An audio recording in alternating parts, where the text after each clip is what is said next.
Prohibiting unlawfully earned money.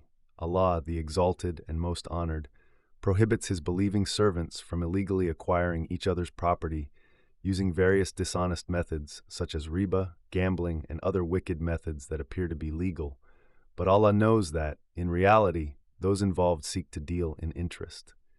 Ibn Jarir recorded that Ibn Abbas commented on a man who buys a garment, saying that if he likes it, he will keep it, or he will return it along with an extra dirham. This is what Allah meant when He said, "O wala ta'kulu amwalakum baynakum bil batil." Ali bin Abi Talha reported that Ibn Abbas said, when Allah sent down, Ya ayyuha alladhina amanu la ta'kulu amwalakum baynakum bil batil, some Muslims said, Allah has forbidden us from eating up each other's property unjustly, and food is our best property. Therefore, none among us is allowed to eat from anyone else's food. After that, Allah sent down, Laysa ala al-a'ma haraj. Qatada said similarly. Allah's statement, Illa an takuna tijaratan an taradin minkum, means, do not revert to illegal ways and means to acquire money. However, there is no harm in commercial transactions that transpire between the buyer and the seller with mutual consent, so that money is legally earned from these transactions. Mujahid said that Illa an takuna tijaratan an taradin minkum means by selling and buying or giving someone a gift. Ibn Jarir recorded this statement. The option to buy or sell before parting is part of mutual consent. In trading, mutual agreement in various transactions is attained when both parties have the right to uphold or dissolve the agreement before they part. In the two Sahihs, it is recorded that the Messenger of Allah ﷺ said, Al-bayy'ani bil-khiyari ma lam yatafarraqa, as long as they have not parted.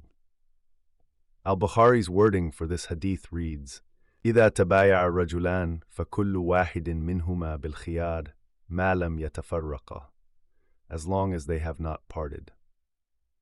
Forbidding murder and suicide. Allah said, وَلَا تَقْتُلُوا أَنفُسَكُمْ, by committing Allah's prohibitions, falling into sin and eating up each other's property unjustly, إِنَّ اللَّهَ كَانَ بِكُمْ رَحِيمًا, in what He commanded you and prohibited you from. Imam Ahmad recorded that Amr bin al-As said that when the Prophet sent him for the battle of Dhat as-Salasil, I had a wet dream during a very cold night and feared that if I bathed I would die. So I performed tayammum and led my company in the dawn prayer. When I went back to the Messenger of Allah, I mentioned what had happened to me, and he said, Ya Amru sallayta bi ashabika wa anta junub.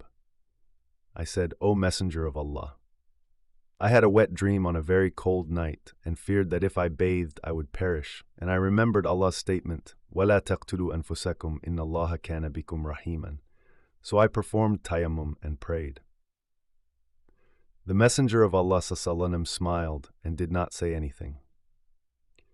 This is the narration reported by Abu Dawood. Ibn Marduya mentioned this honorable ayah and then reported that Abu Hurairah said that the Messenger of Allah ﷺ said, من قتل نفسه بحديدة فحديدته في يده يجأ بها بطنه ويوم القيامة في نار جهنم خالدا مخلدا فيها أبدا ومن قتل نفسه بسم فسمه في يده يتحساه في نار جهنم خالدا مخلدا فيها أبدا ومن تردى من جبل فقتل نفسه فهو متردى في نار جهنم خالدا مخلدا فيها أبدا. This hadith was also collected in the two Sahihs. Abu Kilaba said that Thabit bin ad-Dahak said that the Messenger of Allah ﷺ said, من قتل نفسه بشيء رذب به يوم القيامة. This hadith was collected by the group. This is why Allah said, وَمَنْ يَفْعَلْ ذَلِكَ عُدْوَانًا وَظُلْمًا, meaning, whoever commits what Allah has forbidden for him transgression and injustice, while knowing that it is forbidden for him, yet he still dares to commit it, فَسَوْفَ نُصْلِيهِ نَارًا.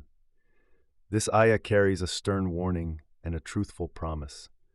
Therefore, every sane person should beware of it, those who hear the speech with full comprehension. Minor sins will be pardoned if one refrains from major sins. Allah said, "In tajtanibu kaba'ira ma tunhawna anhu, nukaffir ankum sayyi'atikum sins," meaning, if you avoid the major evil deeds that you were prohibited, we will forgive you the minor evil deeds and will admit you into paradise. This is why Allah said, وَنُدْخِلْكُمْ مُدْخَلًا كَرِيمًا. There are several hadiths on the subject of this honorable ayah,